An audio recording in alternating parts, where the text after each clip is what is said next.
Professionals, I hope you all have liked my previous video regarding career through SWOT analysis. So now I am discussing one of the important topic which is relevant to all professionals. We all aware that decision making is critical and important because it is impossible to be 100% sure that a decision is right until one actually see the outcome. One has to take several decisions in their life related to career and family. I still believe that there is no straight answer for this question, but by doing something, a specific analysis, we can avoid decision-making mistakes. In this session, we will focus on 3 points. Point number 1, the Bloom-Eaton-Jago decision model, tool for deciding one to decide. Second point, common decision-making pitfalls. Third point, a specific strategies, ways that we can challenge the validity of our decision making. These 3 important points will give us the decision matrix system. I am going to discuss first point.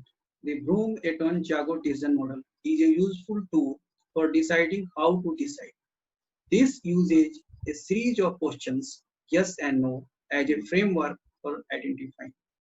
The 7 questions are: first question number, is the quality of the decision important? Is the team commitment to the decision is important? Do you have all the information you need to make the decision? Is the problem well defined and structured? If you make the decision yourself, would the team support it? Does the team share organizational goals? Is conflict amongst the team over the decision likely? Now we'll see the framework. Now you can see the framework. The Bloom-Eaton-Jago decision model framework is given below. Question number 1, is the quality of the decision important? It can be yes, it can be no. Is the team commitment to the decision important? It can be yes, it can be no. Do you have enough information to make the decision on your own? It can be yes, it can be no, it can be yes, it can be no. Is the problem well defined and structured? It can be yes, it can be no. If you make the decision yourself, would the team support it? It can be yes, it can be no. Does the team share organizational goals? It can be yes, it can be no. Is the conflict amongst the team over the decision likely? It can be yes and it can be no. Depending upon the answer of yes, no, and then framing, you will get the answer what type of decision you are going to take. Now I am going to describe the 3 styles described in the model, that is autocratic, consultative, and collaborative. Involve different processes as marked on the diagram and are explained below. Autocratic, you make the decision. Now you can mark that A1 is given in the figure. Now that is the autocratic decisions. You rely on your own knowledge, experience, and information to make the decision and then inform your team of that decision. Now A2, you ask for a specific information from team members and then use it to make the decision on your own. These 2 are autocratic decision making system. Now you are coming to consultative. You gather information from the team and then make a decision. C1 represent that framework. As you gather information from individuals and you ask for the opinion and let them know why you need it. You make the decision on your own once you have enough information. Now the second representative C2 for the consultative decision is you gather information in a group meeting or group setting, asking for people's suggestions and perspectives. Using what you learn, you make the decisions. It means you have consulted for your decision, then making your own decision. Third is collaborative. You work with your team or group to make the decision by consensus. G2 in the framework represent that field. You facilitate the decision making process and help the team find a solution that everyone can agree upon that. I'm going to discuss second important point, that is common decision making mistakes. To make a good decision, you need relevant and accurate information, and you need to use it the right way. No decision can be 100% correct. Common decision making mistakes we should avoid.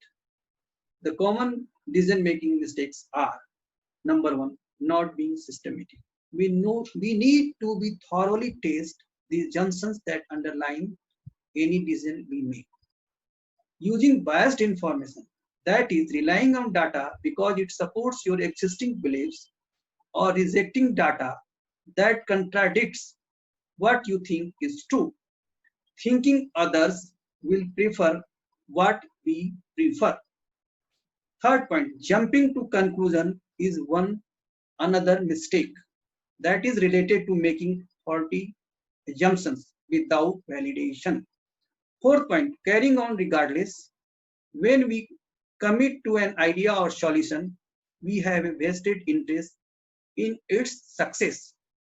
When it becomes clear that it is not working, it is not easy to admit that we have made a mistake, and we waste time and energy on that project. Point number five, not considering different perspectives. Adopting a narrow perspective is dangerous. Such tunnel vision limits the number of factors we consider and can lead we to make many faulty assumptions. Point number six, being impulsive or overconfident.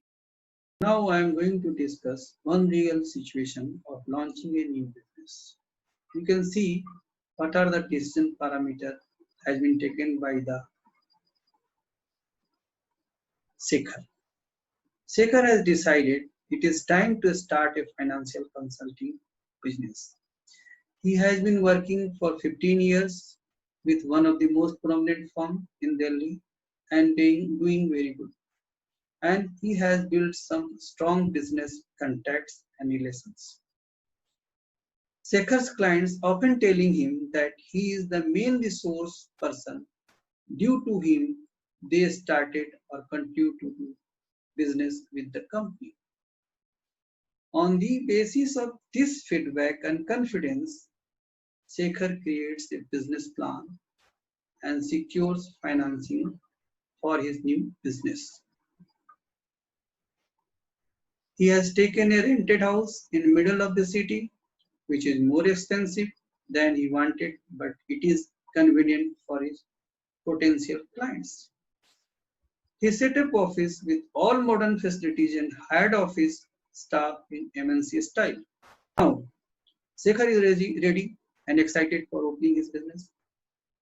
But after some time, he is soon worried as none of his previous clients have made the move to join him. He follows a few leads and works his contacts, but he does not have much money left for advertising and business expansion.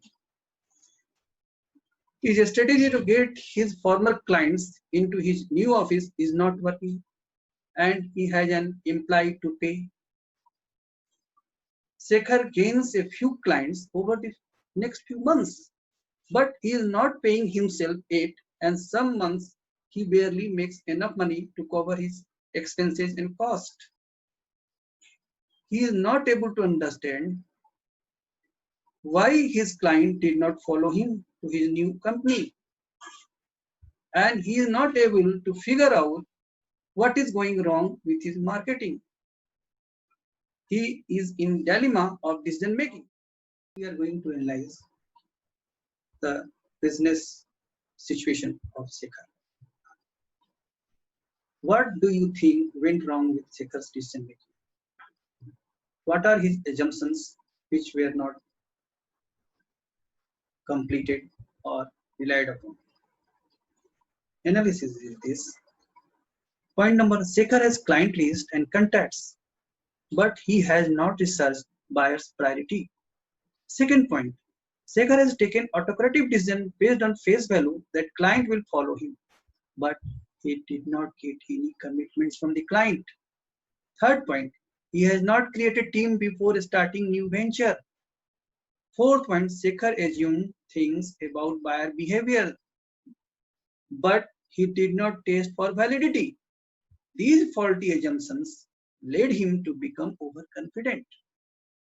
Shekhar has assumed that clients will be influenced by his luxurious office, but it is not so. Overall, Mr. Shekhar has not considered all perspectives. Now we're discussing important point, challenging faulty decisions and inputs. One can ask to make sure that you have considered all of the angles properly for the decision making. The questions may be: number one, why have I chosen this course of action? Point number two, were there other actions I should have considered more thoroughly? Point number three, what belief led to this action? Point number four, was the belief valid and supported by evidence? What conclusions did I draw? Point number five, were these conclusions sound enough? Point number six, what assumption have I made? How valid are these assumptions? Point number seven, what data have I collected and used? Was the data collected properly and validated properly? Point number eight, what are the facts I used in my decision? As we work through these questions, then we have to be honest with ourselves about our motives whenever we are making decisions. Now, learning points. One needs good data and reliable information. One should know whom to involve in decision-making process. One should understand the decision-making process required an autocratic, consultative, or collaborative approach. And he should consider all perspectives. Proper planning is important. Timeline is important. Validation of information and data research is important. Professionals, now I'm going to conclude my video. I hope that I'm able to explain the topic in simple terms.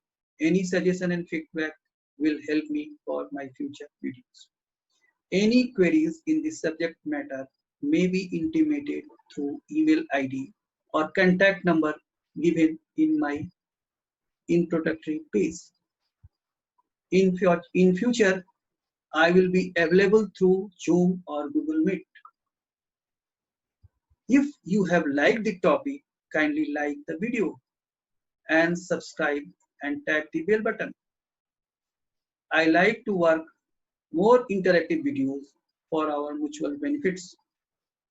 Your encouragement and feedback will motivate me to work properly and qualitative work. Thanks and regards.